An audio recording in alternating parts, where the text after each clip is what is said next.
Welcome to LifeWords Day by Day. We're in 2 Samuel chapter 10, where we find the whole Israelite army in a pinch. There was an enemy ahead of them, which they knew about, and there was an enemy behind them, whom they were surprised by. In other words, they were surrounded. As Jimmy Buffett would sing, fins to the left, fins to the right, and you're the only bait in town. The army, it seemed like, had no way of escape. Their only option was to fight. And so Joab brings his leaders near and the mighty men of war close to him, and he gives them a speech. And he says, "Be of good courage and fight." Well, why must these men be of good courage? Well, the reason is because we have an enemy who attempts to shame us. This whole passage begins with David seeking to extend kindness to a man named Hanun, who had recently become king of the Ammonites because his father Nahash had just died. And this reminds us of the kindness that David showed to another king's family, King Saul, and to Saul's grandson Mephibosheth.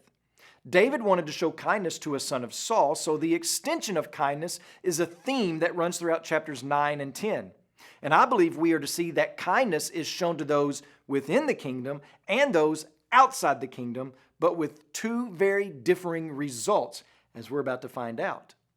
The way in which David is going to show this kindness is by sending representatives who undoubtedly brought gifts to show honor to the new king, Hanun, and his family. But upon arrival, some of Hanun's princes and advisors began to whisper in the ear of Hanun, saying, "Do you really think David sent these men to comfort you and to pay their respects to your father? That's not their intent at all. They've come to spy out the land so that they can capture it later on."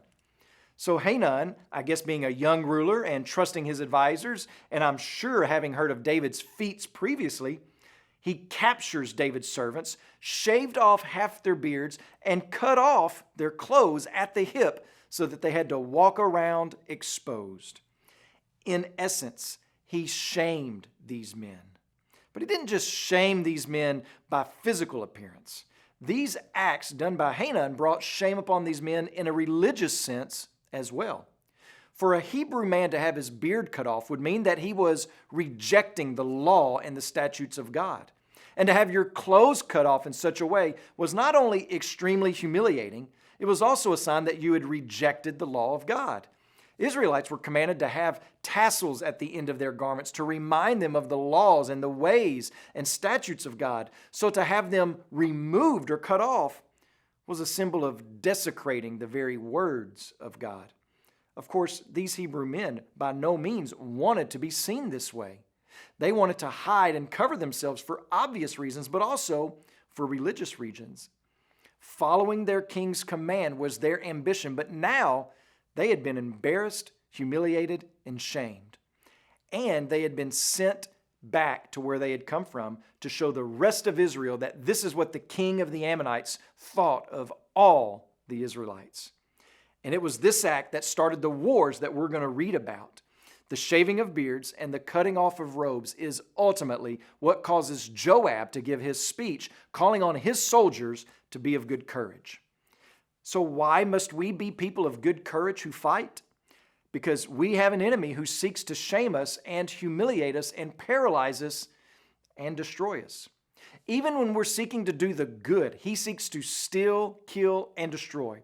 Satan has no regard for our intentions. He hates your godly goals and motivations and wants nothing more. If he can't seduce you, then he will settle on shaming you. He wants to cut you off from that which makes you holy. So what are you going to do? Are you going to let the threat of shame and humiliation keep us from our mission and faithful obedience? Are we going to allow a little clanging of the swords to keep us away from doing what God has called us to do? We've been called to lives of holiness. And we know that when you start to really pursue holiness, the enemy and the world will seek to minimize you, humiliate you, marginalize you. So what do?